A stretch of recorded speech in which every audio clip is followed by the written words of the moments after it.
Pour la question 2, je vous ai détaillé tout ça dans 2 vidéos différentes sur l'utilisation d'Avimeca et Regressi. Maintenant, passons à la question 3. On nous demande de calculer la variation d'énergie cinétique, qu'on va noter delta EC. Alors, cette variation d'énergie cinétique, c'est donc la différence entre l'énergie cinétique finale et l'énergie cinétique initiale.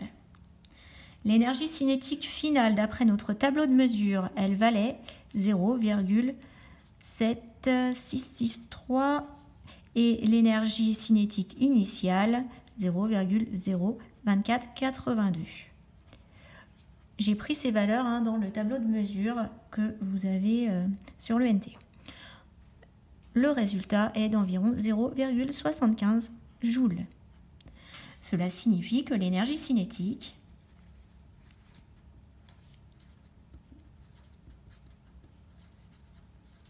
a varié de 0,75 joules entre le premier et le dernier point. Ensuite, question 4. Alors pour la question 4, on nous demande de calculer le travail du poids au cours de la chute de la balle entre le premier pointage et le dernier pointage. Alors le travail du poids entre le point initial et le point final, je vais les appeler A et B, ces points. Ça va être le vecteur P scalaire AB. AB étant le vecteur déplacement. Imaginez qu'on ait le point A qui est le point initial, le point B, le point final. Le vecteur AB sera donc comme ceci. Et le vecteur poids, lui, on a dit qu'il était comme cela. Nos deux vecteurs sont donc collinéaires. Et quand on a deux vecteurs collinéaires, on va pouvoir écrire que le produit scalaire, c'est la valeur de P multipliée par la longueur AB.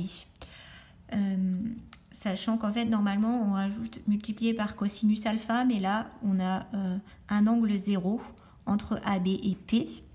Donc, alpha vaut 0 degré et le cosinus de 0 degré, c'est 1. Donc, voilà.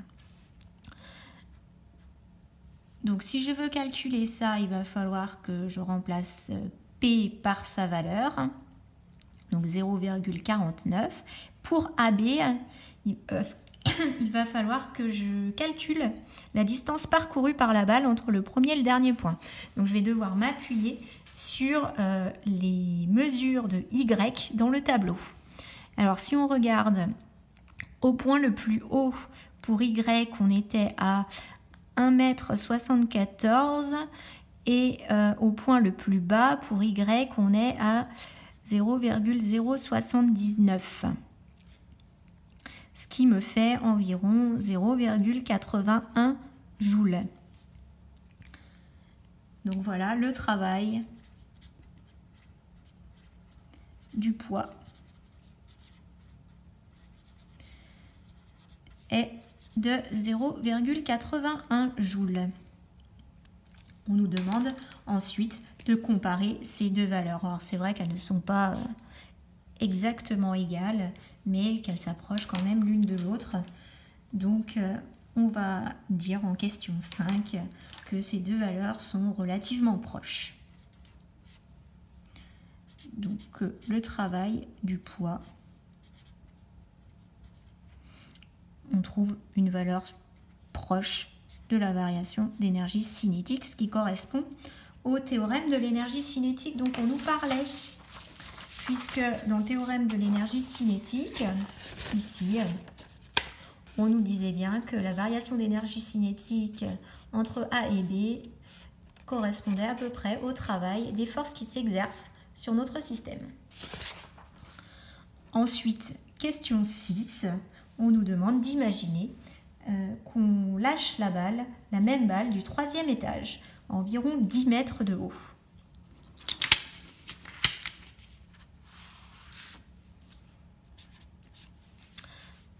Donc on aura une hauteur d'environ 10 mètres de haut. On va considérer que la vitesse initiale est nulle Donc au point A, je vais dire que j'ai une vitesse initiale nulle. Et donc je cherche la vitesse au point B. Je vais appliquer le théorème de l'énergie cinétique.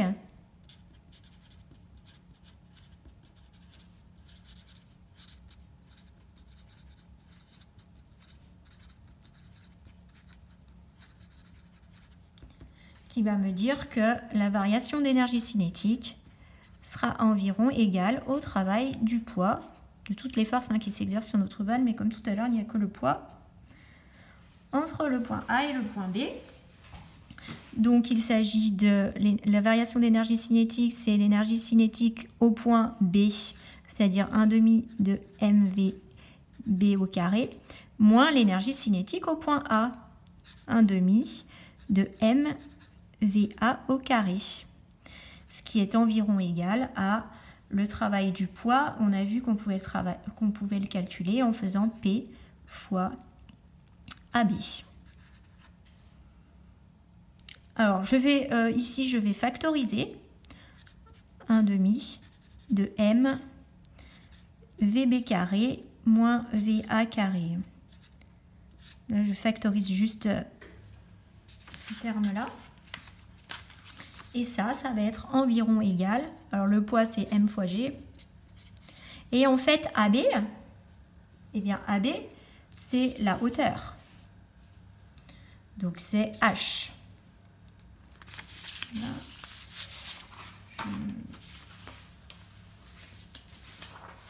je change de feuille. Hop. Alors ensuite, je peux simplifier par m des deux côtés. Voilà. Et puis j'ai dit que VA, c'était égal à 0. Donc ça me donne 1/2 de VB au carré, qui est environ égal à G fois H. Et moi, je souhaite connaître VB au carré, donc je vais isoler VB. Je vais d'abord isoler VB carré, qui est égal à 2 fois G fois H. Et donc, VB sera égal à la racine. Pour se débarrasser, entre guillemets, du carré, on prend la racine 2 fois G fois H. On peut faire l'application numérique.